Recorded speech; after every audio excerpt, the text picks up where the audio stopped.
Yes, so Syria Tracker is a crowdsourced effort.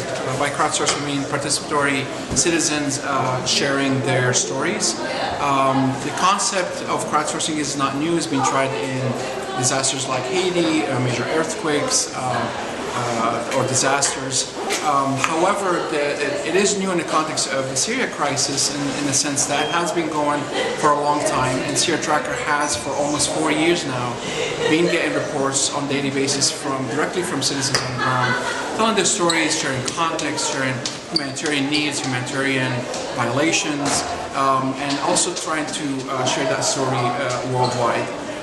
So the concept is sort of new in this event, but also in the crisis domain has been sort of new in the sense that has prolonged for this long, and it's been quoted by major organizations such as the Red Cross as one of the largest standing crowdsource efforts. Yes, no. So one of the things is typically crowdsource is for a really short period of time. When we envisioned this project, it was really a low-key, sort of how we can get stories from the ground shared with the rest of the world, especially in areas that media wasn't covering everything, for example, or wasn't covering all the stories, especially the humanitarian side of the event. If you ask any of us initially, it was like, oh, you know, we think this is going on for about 2, 3, maybe weeks or maybe a couple of months.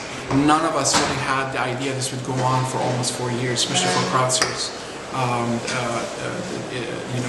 data. So it has been a huge surprise. Also, the context has changed quite drastically. We started with people just sharing just about their feelings about what's going on and the context of what's going on, to then reporting on violations such as killings and other more drastic changes to where it has gone to refugees and needs on the ground, especially in harsh conditions, to some really extreme the context such as rape, such as propagation of diseases that have been eradicated decades ago, like polio, or simple things that you expect, in your daily life, such as safe water and safe food. That suddenly we're getting a lot of reports around, contaminated water, contaminated food, and many major disease outbreaks. But also on the positive side, we've been able to kind of match that with the humanitarian need and where some of the development needs are, and it's been a great source to sort of drive where some of the focus can be on the ground. So that's really great in context. We've been also to be able to have been able to track vaccination on the ground and be able to go back to major organizations and say, there are actually children that haven't received vaccinations, and down to this level of geographic resolution, and that has influence in many ways about taking action, especially against a wildfire like polio and whatnot.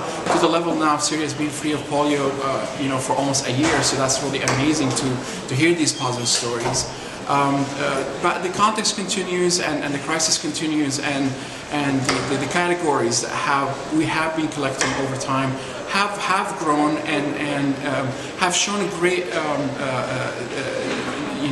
source to fill a gap in information that media hasn't been able to capture on the ground. Not every story, for example, that happens on the ground is newsworthy. Also, not every geolocation is accessible to journalists and whatnot. So this is where crowdsourcing and journalism can really work hand in hand to give a more complete mosaic about the complete picture. With the hope that over time this can also be a record to show not only what the bad things that happen, but also how good are we making to leapfrog towards a better future of humanity.